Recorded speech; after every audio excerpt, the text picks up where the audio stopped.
வணக்கம். நான் உங்கள் Aathira. Welcome to Aathira audio books.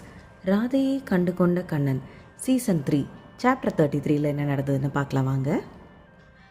எதிர்பார்த்ததை விட நிலநடுக்கத்தின் தீவிரத்தை அங்கு நேரில் சென்று பார்த்த பின்புதான் அறிந்தாள் ராதிஷா. சாலைகள் அத்தனையும் பாழாகி இருந்ததால் வந்த வாகனங்கள் 10 கிலோமீட்டர் தொலைவிலேயே நிறுத்தப்பட்டது. அவர்கள் கொண்டு வந்த மருத்துவ பொருட்கள் அடங்கிய பெட்டிகளை தூக்கித்தான் செல்ல வேண்டும். ராதிஷா இங்கு வரும் வரை அவளுடைய படிப்பும் திறமையும் அவளுக்கு உதவும் என்று தப்பு கணக்கு போட்டுவிட்டாள். எத்தனை கிலோமீட்டர் நடந்திருப்பார்களோ, அதற்குள் அவள் 15க்கும் மேற்பட்ட பிணங்களை பார்த்துவிட்டாள். கட்டிடம் இடிந்து விழுந்ததில் அந்த இடிபாடுகளுக்குள் சிக்கி உயிரிழந்தவர்கள் பலர். தலை நசுங்கி கை கால்கள் வெவ்வேறு இடத்தில் துண்டு துண்டாக கிடக்கும் அந்த இரத்த களரியான இடத்தை பார்த்தாலே உயிரே உறைந்தது ராதிஷாவிற்கு. அந்த தொண்டு நிறுவனம் சார்பாக அவர்களை வழிநடத்தி சென்று கொண்டிருந்த சுனிதா ராதிஷாவின் முக மாறுதலை பார்த்து அவள் அருகில் சென்றாள். என்ன ஆயிற்று ராதிஷா? ஒன்றும் பிரச்சனை இல்லையே என கேட்டாள் சுனிதா. அக்கா, ஐ எம் ஓகே என்றாள் ராதிஷா. சுனிதா மருத்துவ படிப்பு இறுதி ஆண்டு படித்து கொண்டிருப்பவள். அவர்களுடைய டீமில் வந்திருப்பவர்கள் காலேஜ் படித்து கொண்டிருப்பவர்கள்தான். வயதில் மூத்தவளான சுனிதா இவர்களை வழிநடத்தி செல்கிறாள். ஓரிரு வயது வித்தியாசங்கள் இருந்தாலும் அங்கு வந்திருந்த 18 பேர்களில் ராதிஷா தான் சிறியவள்.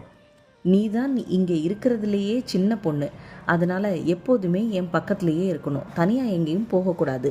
எது நடந்தாலும் நம்மளோட பாதுகாப்பு தான் ஃபர்ஸ்ட்டு, மற்றவையெல்லாம் பிறகு பார்த்து கொள்ளலாம் என்றாள் சுனிதா அக்கறையுடன். புரியுதக்கா, கண்டிப்பாக நான் என்னை பத்திரமாக பார்த்து கொள்கிறேன் என்றாள் ராதிஷா. அவளும் கியாஷும் பத்திரமாக இங்கிருந்து திரும்ப வேண்டும் என்று கடவுளை வேண்டிக் கொண்டாள். அவர்கள் நடந்து முன்னேறி கொண்டிருந்த போது காலில் காயம்பட்டு முதலுதவி முடித்த 2 பேர் பேசிக்கொண்டே நடந்து சென்றனர். அவர்கள் பேசியதில் ராதிஷா காதில் விழுந்தது அது. அந்த இரவு நேரத்திலேயே முதலமைச்சரான கவின் யாதவ் வர்மா ஹெலிகாப்டர் மூலம் மோரா சிட்டிக்கு வந்து சேர்ந்ததாகவும் அவர் மக்களின் துயரத்தை தூரத்திலிருந்து பார்ப்பவர் இல்லை என்றும் பேசிக்கொண்டு சென்றனர். கவின் யாதவ் வர்மா என்ற பெயரை கேட்ட மாத்திரத்தில் ராதிஷாவின் முகம் பளபளத்தது. அவளுடைய கண்கள் பளிச்சிட்டது. கியாஷ் இங்குதான் இருக்கிறார், அவர் நலமுடன் இருக்கிறார் என்ற செய்தியை கேட்டதுமே ராதிஷாவின் மனம் துள்ளி குதித்தது. அரசு மருத்துவர்களும் செவிலியர்களும் அங்கு இருந்தனர். இராணுவத்தினரும் அங்கு குவிக்கப்பட்டு இருந்தனர். காயத்துடன் யார் அவர்கள் கண்ணில் பட்டாலும் உடனே அவரை சிகிச்சைக்கு உட்படுத்தினர். அவர்கள் மீட்பு குழுவில் இருந்த ராகவ் மற்றும் வீர் இருவரும் சேர்ந்து சிகிச்சை அளிக்கப்பட வேண்டியவர்களை தூக்கி வந்து இவர்களின் கூடாரத்தில் கிடத்துவர்.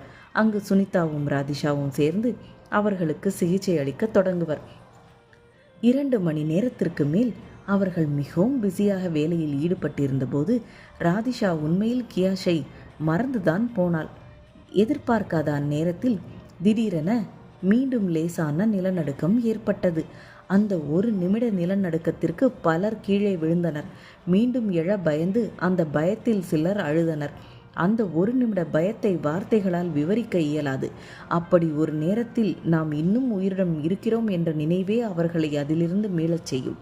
அதே நேரம் உயிரை கையில் பிடித்து கொண்டு அங்கு நடமாட துணிந்து வந்திருந்த மீட்பு குழுவினர் ஒவ்வொருவரையும் பாராட்டத்தான் வேண்டும். கீழே விழுந்திருந்த ராதிஷா மெதுவாக எழுந்து நின்றாள். அவள் மேலிருந்த தூசியை கூட அவள் தட்டிவிடவில்லை. மாறாக அவளது முகம் கலவரமாக இருந்தது. கியாஷ் நலமுடன் இருப்பாரா? அவருக்கு எதுவும் ஆகியிருக்கக்கூடாது என்று கவலை கொண்டது அவளது மனம். அப்போது யாரோ ஒருவர், ஓகே, எல்லாரும் வேலையை கண்டினியூ பண்ணுங்க, சிஎம் சார் எப்போது வேண்டுமானாலும் இங்கு வரலாம் என்றார். அந்த வார்த்தைகளை கேட்டபோது ராதிஷாவிற்கு நிம்மதியாக இருந்தது. என் கியாஷுக்கு எதுவும் ஆகவில்லை, நிச்சயம் அவரை நான் மீண்டும் காண்பேன் என்ற நம்பிக்கையில் அவளது வேலையை மீண்டும் தொடர்ந்தாள். சில பத்திரிகையாளர்களும் நிலநடுக்கத்தின் தீவிரத்தை மக்களுக்கு உணர்த்த அவ்விடத்தில் இருந்தார். மக்களை காப்பாற்ற மீட்பு குழுவினர் ஒருங்கிணைந்து போராடி கொண்டிருந்தனர்.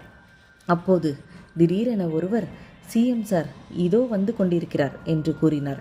அருகில் இருந்த யாரோ ஒருவர் எங்கே எங்கே என்று அவரை வேடிக்கை பார்க்க கிளம்பினார். சிஎம் சார் என்ற வார்த்தையை கேட்ட மாத்திரத்தில் ராதிஷா உடனே நிமிர்ந்து வெளியே நோக்கினாள். அதிக தூரத்தில் இல்லை, அவளுடைய கியாஷ் அங்கு பல மக்கள் சூழ நின்றிருந்தான். இரவு அவளை ஸ்ருதியின் வீட்டில் விட்டபோது அவன் அணிந்திருந்த அதே சட்டை மற்றும் கோட்டிலேயே இருந்தான்.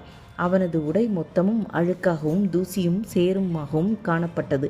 பாவம், அவனுக்கு உடை மாற்ற கூட நேரம் இல்லாமல் பறந்து வந்திருக்கிறான். வாவ், நம்ம சிஎம் எவ்வளவு ஹேண்ட்ஸமாக இருக்காரு! டிவியில் பார்ப்பதை விட நேராக பார்ப்பதற்கு ரொம்ப சூப்பராக இருக்காரே என்றாள் சுனிதா. என்னோட அப்பா கூட கம்பேர் பண்ணக்கூடிய ஒரே ஆள் நம்ம சிஎம் தான் என்றாள் ராதிஷா வைத்த கண் வாங்காமல் கியாஷை பார்த்து கொண்டே. உன்னை மாதிரி அழகான பொண்ணை பெற்றவர் நிச்சயம் ஹேண்ட்ஸமாக தான் இருப்பார் என்று சொல்லி சிரித்தாள் சுனிதா. எங்கள் அப்பா ஹேண்ட்ஸம் மட்டுமில்லை, என்னை மிகவும் நேசிக்கும் ஒருவர் என்றாள் ராதிஷா. முதல் நாள் இரவுதான் அவள் தாயிடம் அவள் தந்தை பேசுவதில்லை என்று அவரை பற்றி கம்ப்ளைண்ட் செய்து கொண்டிருந்தாள். ஆனால் இப்போது அவளது தந்தையை பற்றி பெருமையாக மற்றவரிடம் சொல்லிக் கொண்டிருக்கிறாள். சிஎம் சார் அவருடைய செய்தியை மக்களுக்கு சொல்ல விரும்புகிறார், ஆகையால் அனைவரும் அமைதியாக இருங்கள் என்று ஒலிபெருக்கி மூலம் சொல்லிக் கொண்டிருந்தாள் ஒரு பெண்.